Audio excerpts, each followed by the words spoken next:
మీనము వారికి కనుక చూసుకున్నట్లయితే మీన లగ్నం కావచ్చు, రాశి కావచ్చు, మీకు ఇప్పుడున్న గ్రహస్థితి లగ్నంలో శని వక్రించున్నాడు. దానివల్ల ఏలినాటి శని ప్రభావం తగ్గుతుంది. 12వ స్థానంలో రాహు, 4లో కుజుడు. ఆ కుజుడు 19వ తేదీ నుంచి గురువుని కలుస్తున్నాడు. పంచమంలో గురువు ఉన్నాడు. 6వ భావంలో రవి, బుధ, కేతువులు ఉన్నారు. అయితే ఈ రవి కేతువులు బుధుడితో కలిసి ఉండగా బుధుడు 7వ తేదీ నుంచి సప్తమంలోకి మారుతున్నాడు. సప్తమంలో ఇంతకాలం నీచ స్థానంలో ఉండేటువంటి శుక్రుడు అష్టమంలోకి మారుతున్నాడు. చంద్రుడైతే 2.5 రోజులకు మారుతూ ఉంటాడు. మరి ఈ యొక్క గ్రహస్థితిని అనుసరించి మీకు ఎలా ఉండబోతుంది, ఏ విషయాల పట్ల మీరు జాగ్రత్తగా ఉండాలి, డేట్ల వైజ్గా మీకు ఏ విషయాల పట్ల జాగ్రత్త మరియు మంచి జరగనుంది అనేటువంటి అంశాలు చెప్తుంది నేనైనప్పటికీ చెప్పిస్తుంది సాక్షాత్ లలిత అమ్మవారిగా భావిస్తూ ఆ లలితాంబిక అమ్మవారి యొక్క అనుగ్రహం మీకు పరిపూర్ణంగా కలగాలని మనస్ఫూర్తిగా కోరుకుంటూ, ఇక్కడ ఎప్పుడైతే మీకు రాశిలో శని వక్రించాడో ఏలినాటి శనికి ప్రభావం తగ్గుతుంది. కాకపోతే ఇన్వెస్ట్మెంట్స్ విషయంలో లాంగ్ టర్మ్ ఇన్వెస్ట్మెంట్స్కి అనుకూలంగా ఉంది. విదేశాలు వెళ్ళడానికి అనుకూలంగా ఉంది. ధనాధిపతి 4వ భావంలో బుధరాశిలో ఉన్నాడు కాబట్టి 19వ తేదీ వరకు ఎట్టి పరిస్థితుల్లో మీరు ఏదైనా భూమి కొనుగోలు చేసే విషయంలో, ఫ్యాక్టరీస్ పెట్టే విషయంలో, ఏదైనా జనరేట్ అంటే ఒక ప్రోడక్ట్ జనరేట్ చేసేటువంటి విషయాల్లో కొంత జాగ్రత్తగా ఉండండి. విద్యార్థులకు కొంచెం ఎడ్యుకేషన్ పరంగా కూడా స్ట్రెస్ ఉంటుంది. ఎప్పుడైతే కుజుడు నీచస్థానం మనకి 4వ భావంలో శత్రుక్షేత్రంలో ఉన్నాడు, 5వ భావంలోకి వెళ్ళాక సహజంగా ఏంటంటే 5లో గురువు ఉండడం అనేటువంటిది, కుజుడు మారకముందు కూడా కొంత ఫైనాన్షియల్ విషయాలకు కానివ్వండి అండ్ పర్టికులర్గా సంతానం కోసం రాజకీయ సంబంధించిన విషయాలకు చాలా బాగుందని చెప్పుకోవచ్చు. అందులో ముఖ్యంగా 7, 8 తేదీలు సంతానం కోసం చేసే ప్రయత్నం ఫలిస్తుంది. అయితే 19వ తేదీ నుంచి ఎప్పుడైతే కుజుడు మారుతున్నాడో ఒక రకంగా చెప్పాలంటే ఆలోచనలు పెరుగుతాయి. ఫ్రెండ్స్తో కొంత ఘర్షణ వాతావరణం ఉంటుంది. కొంత ఫ్రెండ్స్ వల్ల కలిసి రావడం జరుగుతుంది.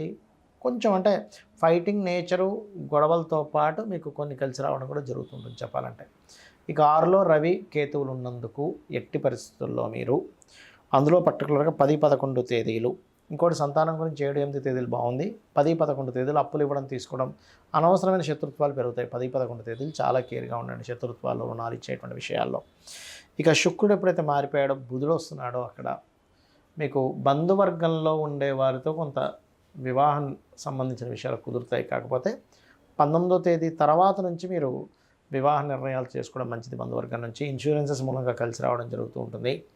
మరియు అదేవిధంగా ఇక్కడ ఎప్పుడైతే గురువు పంచమ స్థానంలో ఉన్నాడో, దశమాధిపతి అయ్యాడో, దానికి అష్టమంలో రాహు ఉన్నాడో, విదేశాలకు వెళ్ళేటువంటి విషయంలో విదేశాల్లో ఉద్యోగం చేద్దామనేటువంటి ప్రయత్నం ఖచ్చితంగా ఫలిస్తుంది. కాకపోతే ఎట్టి పరిస్థితుల్లో ఇన్వెస్ట్మెంట్స్ మీరు 24, 25 తేదీలు చేయకండి. 26, 27, 28 తేదీలు కొంచెం నీటి ప్రదేశాలు వెళ్ళినప్పుడు జాగ్రత్తగా ఉండండి. ఇక మీరు నిత్యము చేయవలసిన దక్షిణామూర్తి యొక్క ఆరాధన, లక్ష్మీ నరసింహస్వామి యొక్క ఆరాధన చేయండి. అన్ని విధాలు బాగుంటుంది. కొంతమందికి లైఫ్ చాలా అద్భుతంగా వెళ్తూ సడన్గా డౌన్ఫాల్ అవుతూ ఉంటుంది.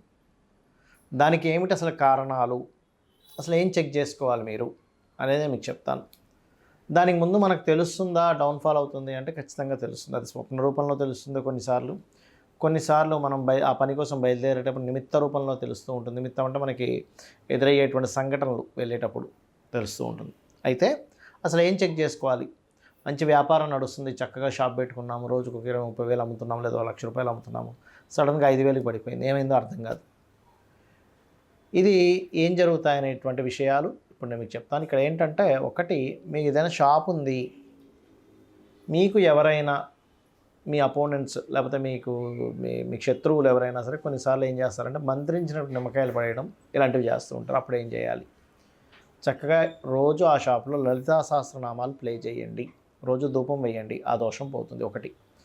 రెండవది, షాప్ ఏం లేదండి, మేము ఇంట్లో నుంచి అన్నీ నడుస్తూ ఉంటాయి, కానీ సడన్గా ఎందుకు మాకు మార్పు వచ్చింది అన్నప్పుడు ఒకటి మీ దశ చెక్ చేసుకోండి. మీ మహాదశ, అంతర్దశలు, మీ జన్మజాతకంలో మహాదశ మారింది, కంప్లీట్గా డ్రాస్టిక్ చేంజ్ చేస్తుంది, లేదా అంతర్దశలు మారాయి, ఆ పర్టికులర్గా సంవత్సరమా 2 సంవత్సరాలు 3 సంవత్సరాల ఆ మార్పు వస్తుంది. అప్పుడు ఏం చేయాలి? ఆ దశానాథుడు లేదా అంతర్దశానాథుడు ఏ గ్రహంతో అయితే జాయిన్ అయి ఉన్నాడో, అది ఏ పోర్ట్ఫోలియో కలిగి ఉందో, ఎందుకు ఆ మార్పు వచ్చిందో తెలుసుకొని దానికి సంబంధించిన దానము, దాని అధిష్టాన దేవత సంబంధించినటువంటి దేవత ఆరాధన చేయడం, ఇంట్లో లేనట్లయితే ఆలయానికి వెళ్ళడం చేయాలి. మూడవది ఏంటంటే, కొన్నిసార్లు అంత బాగుంది, బాగా సంపాదించామని చెప్పి ఏం చేస్తారు, ఉన్న ఇంట్లో నుంచి ఒక చిన్న ఇల్లు ఉందనుకోండి, ఒక సింగిల్ బెడ్రూమ్లో ఉండేవారు అప్పటి వరకు, 2 డబుల్ బెడ్రూమ్, పాత ఏదో నార్మల్గా ఉండే ఇంట్లో ఉండేవారు. చక్కగా బిజినెస్ బాగా సాగింది, మంచి వ్యాపారం బాగా సాగింది కాబట్టి కొన్ని కోట్లు సంపాదించారు కాబట్టి చక్కటి ఇల్లు ఉండాలి సొసైటీలో, మరి డబ్బులు దేనికి సంపాదిస్తాం అనే భావనతో మంచి ఇల్లు కొనుక్కుంటారు. ఇక్కడే మార్పు వస్తుంది. ఎలా అంటే ఇల్లు కొనుక్కోవడం మంచిదే, కానీ ఆ ఇంట్లో వాస్తు దోషం ఉందనుకోండి, ఇంతకాలం చక్కగా కొన్ని లక్షలు సంపాదించే వ్యక్తి కూడా ఒక్కసారి వేలకు పడిపోద్ది. ఎందుకు అంటే ఆ ఇంటికి సంబంధించి చూడడానికి బాగానే ఉంటుంది, ఏమంటే వెలుతురు బాగుంది, గాలి వెలుతురు చాలా చక్కగా ఉన్నాయంటూ ఉంటారు.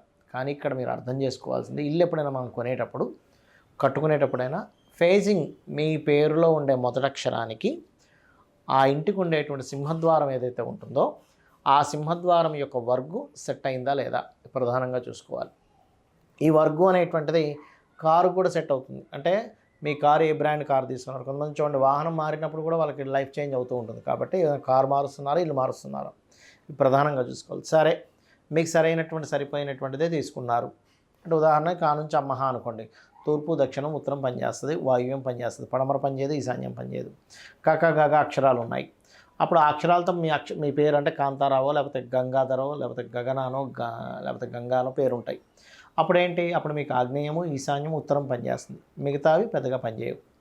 అదేవిధంగా చ అక్షరాలతో మీ పేరు ఉంది అంటే చందను చందన ఇట్లా పేర్లు ఉన్నాయి, జా అంటే జానకి ఇట్లా పేర్లు ఉన్నాయి. అప్పుడు మీకు తూర్పు పనిచేస్తుంది, పడమర మధ్యద్వారం పనిచేస్తుంది, ఈశాన్యం పనిచేస్తుంది, మిగతా పనిచేయవు, ఉత్తరం మధ్యద్వారం పనిచేయదు, దక్షిణం పనిచేస్తుంది. ఇలా వర్గు శాస్త్రం అనేటువంటిది ఒకటి ఉంటుంది. ఆ వర్గు పరంగా మీకు డోర్ ఓకే ఫేసింగ్ ఉంది, కానీ డోర్ ఎక్కడ ఉంది అనేది ముఖ్యం. మెయిన్ డోరు పదము అంటారు వాస్తులో, పదం పరంగా డోర్ ఉందా లేదా చెక్ చేసుకోవాలి. సరే, పదం పరంగా డోర్ ఉంది కానీ ఇంకా ఎక్కడో లోపిస్తుంది అన్నప్పుడు లోపలికి ఎంటర్ అయిన తర్వాత మీరు వేసుకునే రంగులు, మనకి వాస్తుశాస్త్రంలో పర్ఫెక్ట్గా పంచభూతాలు ఏవైతే ఉంటాయో వాటికి సంబంధించిన పాజిటివ్ కలర్స్ ఉండడం కరెక్ట్. వాటికి వ్యతిరేకమైనటువంటి కలర్స్ ఉంటే కూడా అది స్టాప్ చేస్తూ ఉంటుంది మన యొక్క అదృష్టాన్ని. ఇక మరొక విషయం ఏంటంటే ఇంట్లో పెట్టుకునే వస్తువులు, ఎక్కడ ఏ వస్తువు పెడుతున్నాం. ఒక్కోసారి జోన్స్ మారిపోవడం వల్ల కిచెన్ రావాల్సిన ప్లేస్లో కిచెన్ రాదు. మనం అనుకుంటూ ఆగ్నేయంలో కిచెన్ పెట్టాం కదా అని, అదేమవుతుంది, కిచెన్ ఎప్పుడైతే ఆగ్నేయంలో కాకుండా వెనక్కి వచ్చేసిందో, తూర్పు ఆగ్నేయంలోకి వెళ్ళిపోయిందో అది పనిచేయదు. అక్కడ ఫైనాన్షియల్ లాసెస్ వస్తూ ఉంటాయి.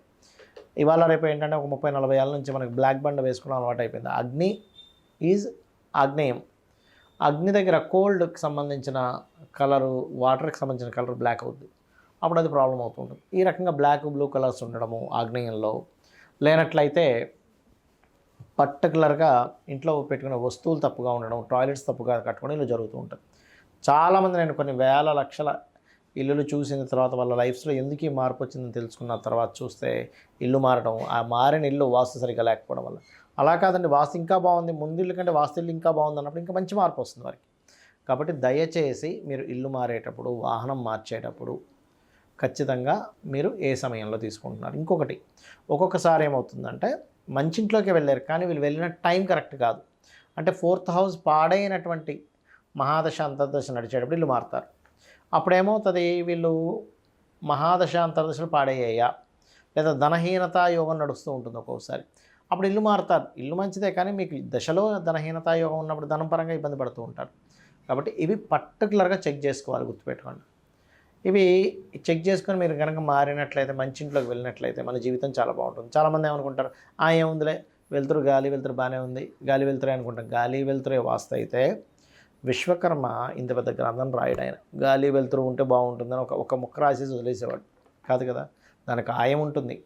ఇంట్లో ఎక్కడ వెలుతురు ఎక్కువ ఉండాలి, ఎక్కడ తక్కువ ఉండాలో ఉంటుంది. మరి ఇంట్లో ఏ వస్తువు ఎక్కడ వాడాలని ఉంటుంది. వస్తువుతో సహా ఉండేదే వాస్తు, అంతేగాని కేవలం గృహ నిర్మాణం ఒకటే కాదు, గుర్తుపెట్టుకోండి. కాబట్టి ఈ జాగ్రత్తలు ఖచ్చితంగా తీసుకోండి, నీ జీవితం అద్భుతంగా ఉంటుంది.